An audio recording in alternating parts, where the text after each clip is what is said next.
नमस्कार प्यारे बच्चों। बहुत बहुत स्वागत है आप लोगों का सिंपल एजुकेशन में। दोस्तों, आज की इस वीडियो में हम लोग बात करेंगे कक्षा 9 की 16 मार्च की सामाजिक विज्ञान की वर्कशीट नंबर 100 के बारे में। यह वर्कशीट लोकतांत्रिक राजनीति के अध्याय चुनावी राजनीति से ली गई है और यह एक पुनरावृत्ति कार्य है। इस वर्कशीट में हमें एक अनुच्छेद दिया गया है जिसे पढ़कर हमें पूछे गए सवालों के जवाबों को लिखना है।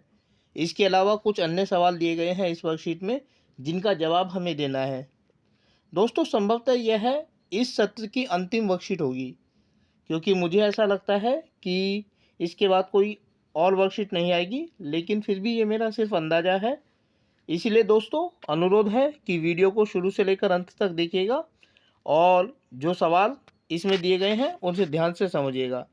तो चलिए बिना वक्त जाए किए हुए हम लोग आरंभ करते हैं आज की इस वीडियो में कक्षा 9 की 16 मार्च की सामाजिक विज्ञान की वर्कशीट नंबर 100 का अध्ययन चुनावी राजनीति के बारे में।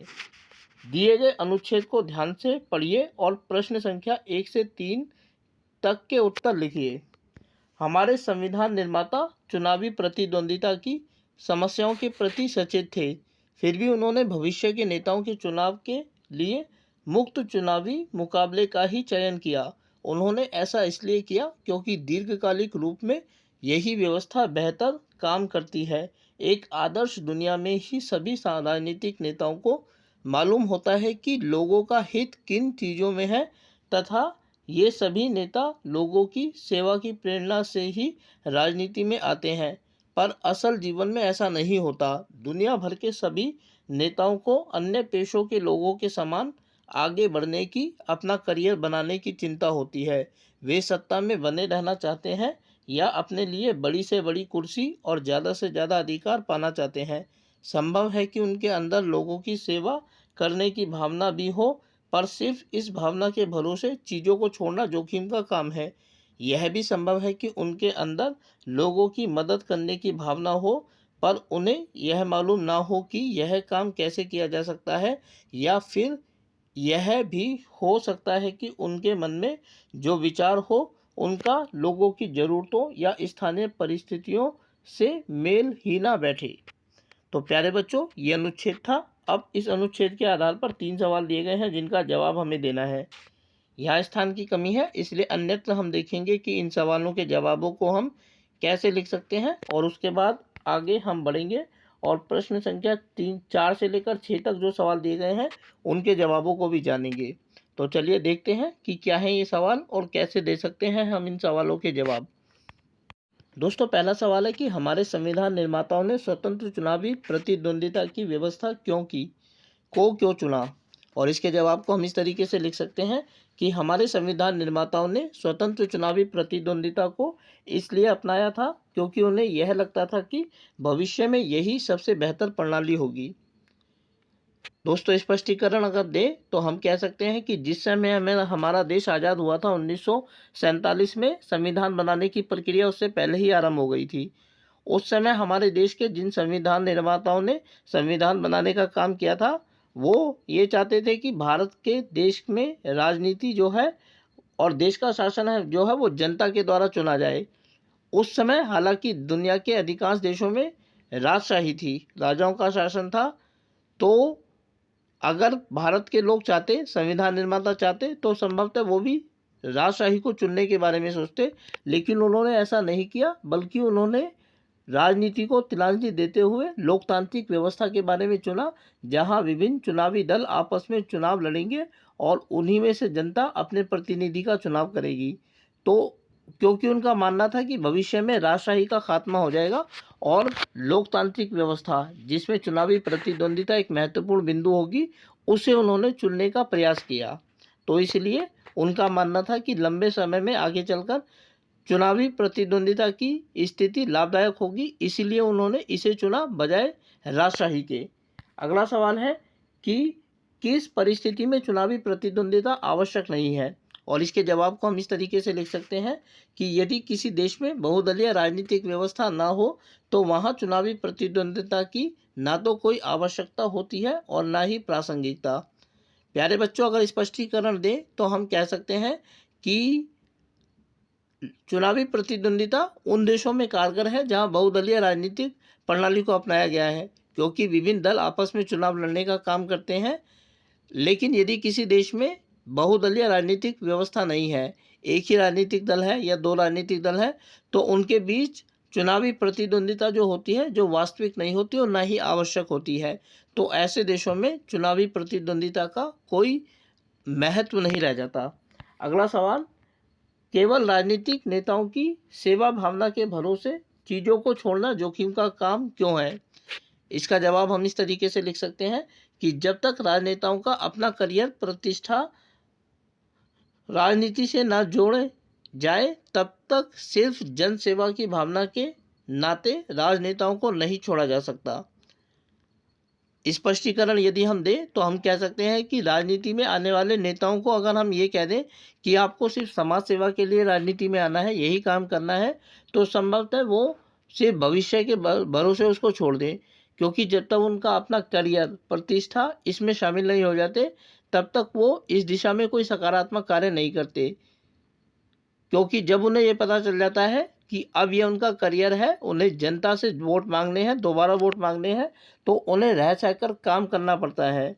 और जब वो ना चाहकर भी उनको काम करना पड़ेगा, और जब वो काम करेंगे तो भले ही उसमें जनता के की सेवा की भावना निहित हो या ना हो, काम तो उनको करना पड़ेगा। इस प्रकार सिर्फ भाग्य के भरोसे, जन सेवा के भरोसे हम इसको नहीं छोड़ सकते। अगला जो सवाल है वो सवाल नंबर 4 से 6 तक है, जिनका उत्तर हमें लिखना है, और ये अनुच्छेद से संबंधित नहीं है, बल्कि इनका उत्तर हमें इस अध्याय के अध्ययन के आधार पर देना है। तो पहला सवाल, जो सवाल नंबर 4 है, वो इस प्रकार है कि लोकतांत्रिक देश में चुनावों की क्या आवश्यकता है? और इसके जवाब को हम इस तरीके से लिख सकते हैं कि लोकतांत्रिक देशों में चुनावों की आवश्यकता इसलिए होती है क्योंकि यही चुनाव जनता को यह मौका देते हैं कि वे अपने ऊपर शासन करने वाले अपने प्रतिनिधियों का चुनाव कर सके। अगर स्पष्टीकरण हम दें तो हम कह सकते हैं कि लोकतांत्रिक व्यवस्था के अंतर्गत यह होता है कि जनता स्वयं अपने वोट का इस्तेमाल करके अपने ऊपर शासन करने वाले प्रतिनिधियों का चयन करती है, और जब जनता अपने शासकों को चुनती है तो ये सारा काम चुनावों के माध्यम से किया जाता है। तो अगर चुनाव ही नहीं होगा तो जनता कैसे अपने प्रतिनिधियों को चुनेगी? ये एक महत्वपूर्ण सवाल है। इसलिए लोकतांत्रिक देशों में, जिन देशों में भी लोकतांत्रिक व्यवस्था अपनाई गई है, चुनाव वहाँ का एक आवश्यक तत्व है जो एक निश्चित समय अवधि के बाद होता है, ताकि जनता अपने प्रतिनिधियों का चुनाव कर सके। अगला सवाल, सवाल नंबर 5, चुनावों के लोकतांत्रिक होने की न्यूनतम शर्तों की सूची बनाइए। और इस सवाल के जवाब को हम इस तरीके से लिख सकते हैं कि किसी देश के चुनावों को लोकतांत्रिक मानने की शर्तें निम्नलिखित होनी चाहिए। नंबर 1, सभी को चुनाव लड़ने का अधिकार हो। अर्थात अगर किसी देश को हम लोकतांत्रिक कहते हैं तो उसमें यह व्यवस्था होनी चाहिए कि उसमें जो व्यक्ति भी चाहे कि वो जनता के प्रतिनिधि के तौर पर चुनाव लड़ना चाहता है, तो उसको चुनाव लड़ने से रोका नहीं जाए, बल्कि कोई भी व्यक्ति जो चुनाव लड़ने की न्यूनतम आवश्यकताओं को, योग्यताओं को पूरा करता हो, वो चुनाव लड़ सकता है। नंबर 2, वोट डालने वाले वर्ग की व्यवस्था, व्यापकता। अर्थात अगर हम किसी देश में लोकतांत्रिक व्यवस्था को अपनाते हैं जिसमें जनता स्वयं अपने शासकों का चुनाव करेगी, तो उसमें यह भी होना चाहिए कि जो लोग वोट डालकर अपने प्रतिनिधियों को चुनेंगे, उस वर्ग की व्यापकता होनी चाहिए, वो छोटा मोटा वर्ग नहीं होना चाहिए। उदाहरण के लिए हमारे देश में ऐसे हर व्यक्ति को वोट डालने का अधिकार दिया गया है जो 18 वर्ष से अधिक का है और 18 वर्ष की आयु पूरी कर चुका है। ये वर्ग जितना बड़ा होगा, चुनावों के लोकतांत्रिक होने की जो आशा है वो उतनी ही ज़्यादा बढ़ जाती है। नंबर 3 है गुप्त एवं निष्पक्ष चुनाव। ये जो चुनाव कराए जाएंगे वो गुप्त रूप से कराए जाए और निष्पक्ष हो। चौथा है सभी वोटों का समान मूल्य है। अर्थात वोट डालने वाले सभी लोगों को, जो वो वोट डालेंगे, उनका समान महत्व होना चाहिए। उदाहरण के लिए हमारे देश में एक व्यक्ति के एक वोट की व्यवस्था की गई है, जिससे ये पता चलता है कि हर व्यक्ति का वोट कीमती है, चाहे उसका आर्थिक, सामाजिक, धार्मिक, शैक्षिक स्तर कुछ भी हो। लेकिन जब चुनाव होते हैं तो उसका वोट उतना ही महत्वपूर्ण हो जाता है जितना अन्य लोगों का होता है। इस प्रकार सभी के वोट की जो महत्ता है वो समान है। अंतिम बिंदु है चुनाव परिणामों की स्वीकार्यता। और जो चुनाव कराए जाते हैं उसमें जो भी रिजल्ट निकल कर आता है, यह आवश्यक है कि उन चुनावों के फैसलों को जनता की आवाज़ समझकर माना जाए। हारने वाली पार्टियां कभी अपने हार के कारण उपद्रव न फैलाएं कि उन्हें इस तरीके की उम्मीद नहीं थी, वो तो जीत सकते थे, तो ये इस चुनावों में गड़बड़ी की गई है, ऐसा नहीं होता है। बल्कि जो हारने वाली पार्टियां हैं उनको यह स्वीकार करना चाहिए कि जनता का यह फैसला है और उन्हें जनता के इस फैसले को स्वीकार करना चाहिए। अगला सवाल दोस्तों, जो इस वर्कशीट का अंतिम सवाल है, इस प्रकार है कि आम चुनाव और उपचुनाव में क्या अंतर है। इस सवाल के जवाब को हम इस तरीके से लिख सकते हैं कि आम चुनावों से अभिप्राय उस चुनाव से होता है जो सरकार का कार्यकाल खत्म होने के बाद नई सरकार का गठन करने के लिए हर 5 वर्ष बाद आयोजित किए जाते हैं। ये चुनाव पूरे देश में विभिन्न चरणों में आयोजित किए जाते हैं। उपचुनाव उस चुनाव को कहा जाता है जो किसी विशिष्ट क्षेत्र में खाली हुई सीट को भरने के लिए आयोजित किए जाते हैं। यह चुनाव पूरे देश में न होकर एक विशेष क्षेत्र में ही आयोजित करवाए जाते हैं। प्यारे बच्चों, स्पष्टीकरण देता हूँ। आम चुनावों का मतलब होता है वे चुनाव जो 5 वर्ष के बाद सरकार का कार्यकाल खत्म होने के बाद नई सरकार का गठन करने के लिए किए जाते हैं। वैसे तो इनका नाम आम चुनाव है, लेकिन वास्तव में ये सबसे महत्वपूर्ण चुनाव होते हैं जो देश के भीतर हर 5 साल के बाद आयोजित किए जाते हैं और ये लोकसभा के चुनाव कहलाते हैं।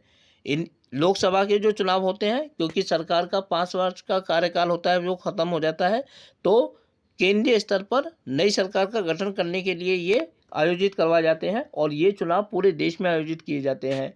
इसी प्रकार राज्यों में जो विधानसभा के चुनाव होते हैं, जो राज्य स्तर पर सरकार का गठन करने के लिए हर 5 साल के बाद आयोजित किए जाते हैं, वो भी आम चुनाव होते हैं। इसके अलावा जो उपचुनाव होता है वो उस चुनाव को कहा जाता है कि कई बार जब सरकार का गठन हो जाता है तो किसी क्षेत्र से जीतने वाले व्यक्ति की मृत्यु हो जाती है या फिर वो स्वयं त्यागपत्र दे देता है, तो इसकी वजह से उस क्षेत्र की सीट खाली हो जाती है। अब इस खाली सीट को हमेशा के लिए खाली नहीं छोड़ा जाता है, बल्कि बहुत शीघ्र ही इस सीट को भरने के लिए चुनाव आयोजित करवाए जाते हैं। तो इस प्रकार उस छोटे से क्षेत्र में जो चुनाव आयोजित करवाए जाते हैं उन्हें उपचुनाव कहा जाता है। ऐसे चुनाव पूरे देश में ना होकर सिर्फ एक छोटे से क्षेत्र में किए जाते हैं, क्योंकि उसी छोटे से क्षेत्र में जो व्यक्ति था जिसे जनता की तरफ से चुना गया था, उसकी मृत्यु हो गई थी या उसने स्वयं अपना पद छोड़ दिया था, तो उस पद को भरने के लिए जो चुनाव करवाए जाएंगे वो उपचुनाव कहलाएंगे। हमारे देश में जितने भी प्रकार के चुनाव हैं उनको संचालित करने की जिम्मेदारी चुनाव आयोग को सौंपी गई है। तो प्यारे बच्चों, आज की यह वीडियो थी जिसमें हमने बात की कक्षा 9 की 16 मार्च की सामाजिक विज्ञान की वर्कशीट नंबर 100 के बारे में। मैं उम्मीद करता हूं कि आप लोगों को वीडियो अच्छी लगी होगी और साथ ही आप लोगों से अनुरोध करता हूं कि यदि वीडियो अच्छी लगी तो वीडियो को लाइक और चैनल को सब्सक्राइब जरूर करें। इसके अलावा आगे आने वाले अन्य दिनों में अन्य वीडियोस को देखने के लिए जुड़े रहें मेरे साथ मेरे इस यूट्यूब चैनल पर, जिसका नाम है सिंपल एजुकेशन। फिलहाल आप लोगों से विदा लेना चाहूँगा। वीडियो को देखने के लिए आपका बहुत बहुत धन्यवाद।